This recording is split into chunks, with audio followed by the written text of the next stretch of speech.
श्री हरि। यह प्रवचन सेठ जी के द्वारा स्वर्ग आश्रम वट वृक्ष दिनांक 8 मई 1940 को दिया गया। प्रवचन संख्या 9। विषय वट वृक्ष स्थान की विशेषता एवं अनुभव की बातें।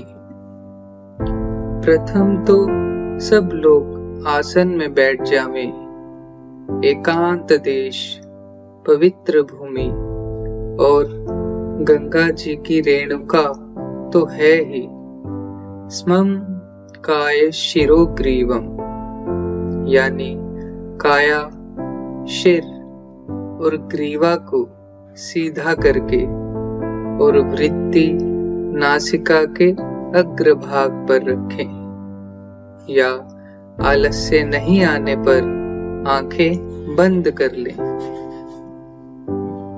आलस्य और विक्षेप दोनों ध्यान में बाधक है। ऐसी धारणा करें कि प्रातः काल के समय आलस्य कैसे आवे। विवेक से आलस्य नहीं आता और एक तार नाम जप से विक्षेप का भी नाश हो जाता है।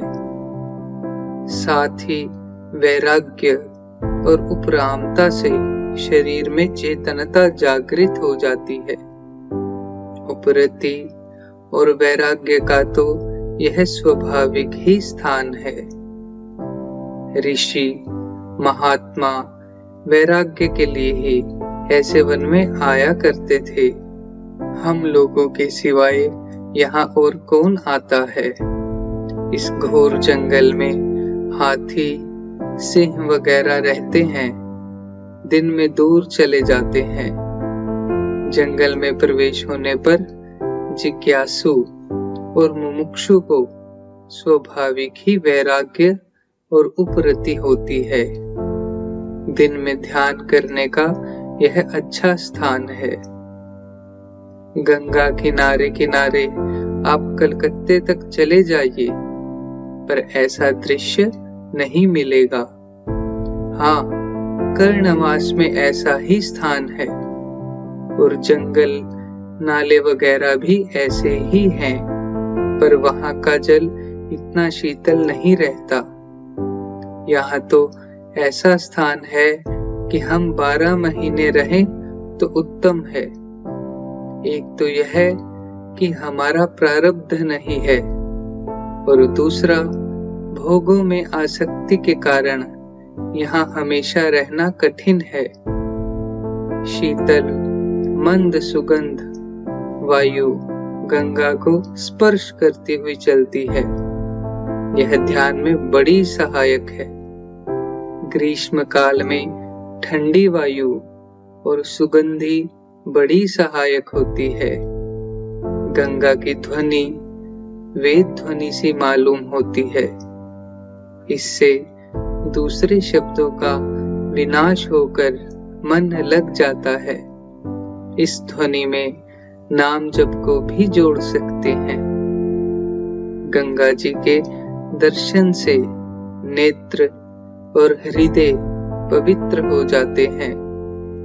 नेत्रों की दोष दृष्टि मिट जाती है और हृदय में जाकर यह बहुत काम करती है। घर पर भी इस दृश्य को याद करें तो ध्यान में बड़ा सहायक होगा। साधन चतुष्टय में 2 बातें, वैराग्य और उपरामता मुख्य है। ध्यान के पूर्व में मन की कामनाओं को उठाकर बार बार प्रश्न करें कि तुम्हें क्या चाहिए, तो यही उत्तर मिलना चाहिए कि कुछ नहीं चाहिए। कामनाओं और संकल्प से रहित हो जाना चाहिए। विवेक वैराग्य की दृष्टि द्वारा बाहर की वृत्ति हटाकर फिर भीतर की भी हटा देनी चाहिए। जो बातें सुनी जाती हैं उनका मनन करके भीतर की बातों को मिटा देना चाहिए। फिर भी संसार का चिंतन हो जावे तो उसे तुरंत हटा देना चाहिए। संकल्प समझकर मन की क्रिया को जब रोक देते हैं तो संकल्प रहित हो जाते हैं, तो सहज ही शांति प्राप्त होती है, अत्यंत आनंद प्राप्त होता है। आनंद ही चेतन है। अतः चेतनता और प्रकाश हो जाता है। इंद्रियों में विशेष ज्ञान की जागृति हो जाती है। बाहरी प्रकाश नेत्रों का विषय है, भीतरी प्रकाश भीतरी चक्षु का विषय है। ज्ञान की दीप्ति बुद्धि का विकास है, आगे जाकर केवल चेतन है, जो किसी का भी विषय नहीं है।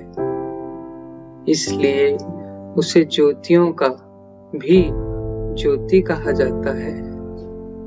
गीता के 13वें अध्याय के 17वें श्लोक में भगवान कृष्ण ने कहा, ज्योतिषामपि तज्ज्योतिस्तमसः परमुच्यते ज्ञानं ज्ञेयं ज्ञानगम्यं हृदि सर्वस्य विषितम्।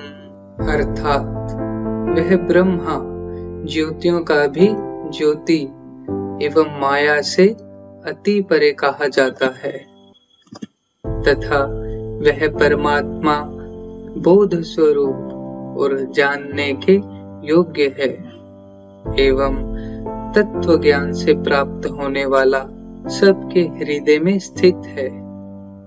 वह विज्ञानानंद ब्रह्म सारी ज्योतियों का ज्योति है। इंद्रियां, प्राण, मन और बुद्धि यह सब ज्योति है। इन सब का प्रकाशक होने से इसे ज्योतियों का भी ज्योति बतलाया है। परमात्मा तीनों प्रकार के अंधकारों से रहित है और ज्योतियों का भी ज्योति है। नारायण नारायण नारायण आनंदमय आनंदमय पूर्णानंद आनंद आनंद। इस प्रकार नारायण के नाम की ध्वनि सब विक्षेपों का नाश कर देती है। प्रत्यक्ष में यह बात है। विशेषतः एक तार ध्वनि हो जाने पर तो मन स्वाभाविक ही एकाग्र हो जाता है। मन को खूब कह दो तो समझाने पर भी उसे स्फुरना नहीं होती। नारायण नाम साकार और निराकार दोनों का वाचक है। भगवान नाम का उच्चारण मुग्ध होकर करना चाहिए। संसार का स्मरण करना ही मौत का, काल का या विष का चिंतन करना है। भूल से चिंतन हो जावे तो उसी वक्त त्याग कर दे। परमात्मा तत्व ज्ञान के द्वारा जाना जाता है, पर वह सब जगह है, सबके पास अपने हृदय में भी है। ऐसा समझकर हृदय में परमात्मा का ध्यान करना चाहिए। गीता के 13वें अध्याय के 24वें श्लोक में आया है, ध्यानेन आत्मनि पश्यन्ति केचिदात्मानमात्मना अन्य सांख्येन योगेन कर्म योगेन चापरे। अर्थात हे अर्जुन, उस परम पुरुष परमात्मा को कितने ही मनुष्य तो शुद्ध हुई सूक्ष्म बुद्धि से ध्यान के द्वारा हृदय में देखते हैं, तथा अन्य कितने ही ज्ञान योग के द्वारा देखते हैं, और ऊपर कितने ही निष्काम कर्म योग के द्वारा देखते हैं। साधक ध्यान के द्वारा ही उस परमात्मा का अनुभव करता है। इस प्रकार के ध्यान की कोशिश करने के पूर्व ही शांति, समता, ज्ञान बुद्धि का विषय, चेतन आत्मा का स्वरूप, निर्मलता आदि गुण स्वाभाविक ही उत्पन्न हो जाते हैं। फिर यह गुण उनमें भर जाते हैं। फिर वह साधक बाहर भीतर विज्ञानानंद घन ब्रह्म को ही देखता है। आनंदमय आनंदमय। देखिए कैसी शांति हो रही है, मानो हम शांति के समुद्र में डूबे हुए हैं। शांति निराकार है, आंखों से नहीं दिखती, पर शांति का अनुभव होता है। साथ ही बड़ी प्रसन्नता भी होती है। चित्त में चेतनता, बोध या ज्ञान की दीप्ति हो जाती है। बाहर भीतर शांति हो रही है। चंद्रमा से भी बढ़कर शांति है। आनंद इतना बढ़ जाता है कि वह आनंद में विभोर हो जाता है।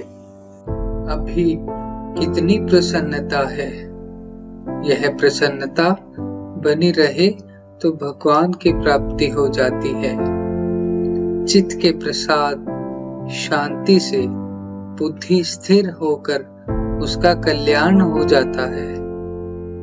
बस एक आनंद के सिवा कोई पदार्थ है ही नहीं।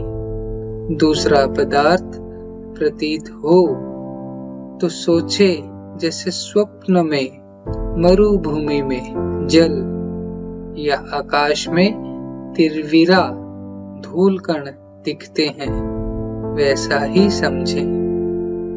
परमात्मा विषयक जो वस्तु है वह प्रतीत नहीं होती, और संसारिक विषयक जो नहीं है वह दिखती है। जो कुछ देखने, सुनने और समझने में आती है वह सब माइक है। अत्यंत आनंद, पूर्ण आनंद में ही मग्न रहना चाहिए और सबको भुला देना चाहिए। यह आनंद ही ब्रह्म है। यह आनंद ही आनंद है। गीता के दूसरे अध्याय के 65वें श्लोक में आया है, प्रसादे सर्व दुखानां हानिरस्योपजायते प्रसन्न चेतसो ह्राशु बुद्धि परपवतिष्ठते। अर्थात उस निर्मलता के होने पर इसके संपूर्ण दुखों का अभाव हो जाता है और उस प्रसन्न चित्त वाले पुरुष की बुद्धि शीघ्र ही अच्छी प्रकार परमात्मा में स्थिर हो जाती है। प्रसन्न चित्त वाले की बुद्धि शीघ्र ही स्थिर हो जाती है। शरीर और संसार दोनों को भुलाकर एक आनंद का ही आश्रय लेना चाहिए। शरीर को भी विचार के द्वारा भुला देना चाहिए, फिर आनंद ही आनंद रह जाएगा। बार बार दृश्य का अभाव करके शेष में जो अभाव करने वाला चेतन पुरुष ही रह जाता है, वह चेतन ही चेतन है। जब वह शरीर को भुला देता है, फिर चेतनता का भंडार हो जाता है। वह नित्य चेतन है। वह चेतन ही आनंद है। हर वक्त आनंद में रहना चाहिए। आगे जाकर समय काल भी वहां नहीं रहता है। वहां केवल शुद्ध आत्मा ही रह जाता है। जो सच्चिदानंद परमेश्वर है, उसका आज ध्यान का समय है। उसे समझने के लिए गीता जी के कई श्लोक चुनकर कंठस्थ करके उनका मनन करना चाहिए। वेदांत में अस्ति भांति प्रिय, इसे ही सत चित और आनंद कहते हैं। आनंद सात्विक सुख परमात्मा के स्वरूप का वाचक है। बुद्धि के अंदर परमात्मा का जो प्रतिबिंब आता है वह सात्विक सुख आता है। नारायण नारायण आनंदमय आनंदमय पूर्ण आनंद। यह आनंद की ध्वनि से, आनंद की गर्जना से आनंद ही आनंद परिपूर्ण हो जाता है। आनंद से शरीर में रोमांच, धरधरी और कंपन होने लगता है। एकांत देश में रहने को भी ज्ञान का साधन बतलाया है। गीता के 13वें अध्याय के 10वें श्लोक में आया है, विविक्त देश से वित्वमर तिर्जन संसदी, अर्थात एकांत और शुद्ध देश में रहने का स्वभाव और विषयायक मनुष्य के समुदाय में प्रेम का न होना। यहाँ एकांत है ही। साधक जो है यह जन समुदाय में नहीं गिने जाते हैं। यहाँ का वातावरण भी अनुकूल है और व्याख्यान भी। निराकार का व्याख्यान साकार में भी सहायक है, क्योंकि निराकार साकार यह सब मिलकर ही समग्र रूप है। यह भगवान का सगुण निराकार का स्वरूप यदि समझ में नहीं आवे तो इसे समझना चाहिए। वह सर्वज्ञ, सर्वव्यापी और ज्ञाता है। ज्ञाता संज्ञा उठा दी जावे तो केवल चेतन रह जाता है। पुराण यानी वह सदा से है, सबको शिक्षा देने वाला है। हमारा एक विज्ञानानंद घन परमात्मा के सिवाय और कोई नहीं है, ऐसा मानना चाहिए। और ऐसा मानने वाली बुद्धि को भी भुला देना चाहिए। ऐसा ध्यान जहाँ लग जाता वहाँ ही मैं बैठ जाता था और समझता था कि मुझे ब्रह्म की प्राप्ति हो गई। पर बाद में घोटाला निकलता, यानी हर्ष शोक होते। इसी प्रकार सगुण वाले ध्यान में भी होता कि भगवान प्रत्यक्ष दिखते हैं और बातचीत भी करते हैं, तो मालूम होता कि प्रत्यक्ष दर्शन हो गए। पर दृढ़ भावना से ऐसा स्वरूप दिख जाता है। ऐसा स्वरूप भी भगवान के बहुत नजदीक का होता है और ऐसे रूप को देखकर बड़ी व्याकुलता हो जाती है, जैसे गोपियों की तथा चैतन्य महाप्रभु की हालत हो गई थी, वैसी ही हालत हो जाती है। अब उसी प्रकरण को लीजिए। बाहर भीतर सब तरफ एक चेतना का पुंज होता है, जिसमें संसार सफुरना मात्र मालूम होता है। वह चेतन ही आनंद है। जैसे इस शरीर में दृष्टा है, यह दृष्टा ही आनंद है। पर आनंद का अनुभव अज्ञानी को माया के कारण नहीं होता। वह आनंद, बोध, ज्ञान, प्रकाश और ज्योति स्वरूप आनंद है। वह अपार पूर्ण चेतना आनंद है। उसके अलावा कोई भी सफुर ना हो तो उसे भुला देना चाहिए, फिर वही शेष रह जाता है। सत्यम ज्ञानम अनंतम ब्रह्म का भी वही अभिप्राय समझना चाहिए। अब ख्याल करके देखो कि ऐसे उपरामता में कोई फुरना तो हो ही नहीं सकती, और सफुरना नहीं होती तो वह शांति है ही, और शांति में आनंद ही है। संसार का ख्याल छोड़ने से वस्तु ही रह जाती है। आनंदमय आनंदमय पूर्ण आनंद, आनंद ही आनंद, आनंद ही आनंद, पूर्णमदः पूर्णमिदं पूर्णात् पूर्णमुदच्यते पूर्णस्य पूर्णमादाय पूर्णमेवावशिष्यते। आनंद की बार बार घोषणा करें और निश्चय करें कि आनंद ही आनंद है। जब आनंद ही आनंद हो जाता है तो फिर शरीर को जला दो तो भी क्या। ध्यान में हम घंटों बैठे रह सकते हैं। ध्यान में बहुत आगे बढ़ने पर हम कीलों पर, कांटों पर भी बैठ सकते हैं और उनके गड़ने का कुछ भी आभास नहीं होता। और ध्यान में आगे चलने पर धूप, पानी आदि कितना ही हो, किसी का भी ज्ञान नहीं रहता। ऐसी हालत में कोई आग भी लगा दे तो कोई बात नहीं। ऐसी हालत में मृत्यु भी हो जावे तो बड़ी उत्तम बात है। और साधन इतना तीव्र भी हो सकता है कि हमेशा के लिए समाधि लग जावे।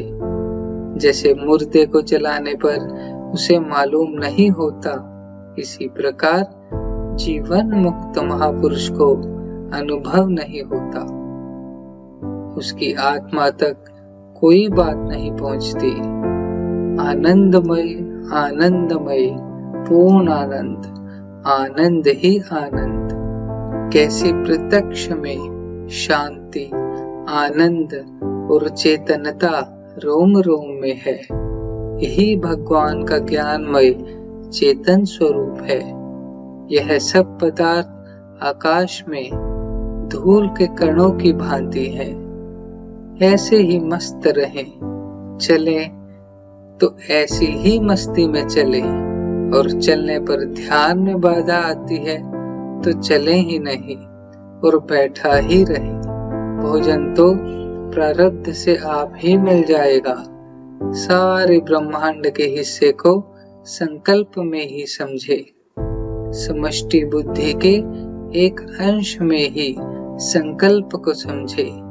गुण ही गुणों में बरत रहे हैं, ऐसा समझे। नारायण नारायण नारायण श्रीमन्नारायण नारायण श्रीमन्नारायण नारायण श्रीमन्नारायण नारायण श्रीमन्नारायण नारायण श्रीमन्नारायण नारायण श्रीमन्नारायण नारायण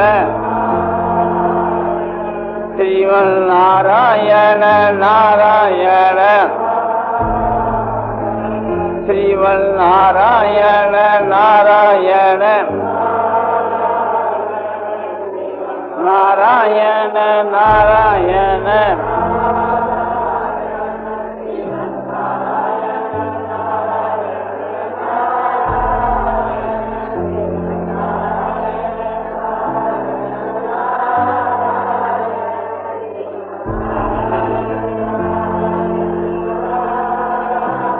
आनंदमय आनंदमय पूर्णानंद अपारानंद शांतानंद घनानंद अतलानंद ध्रुवानंद नित्यानंद बोधस्वरूपानंद ज्ञानस्वरूपानंद आनंद ही आनंद आनंद ही आनंद शांति शांति शांति।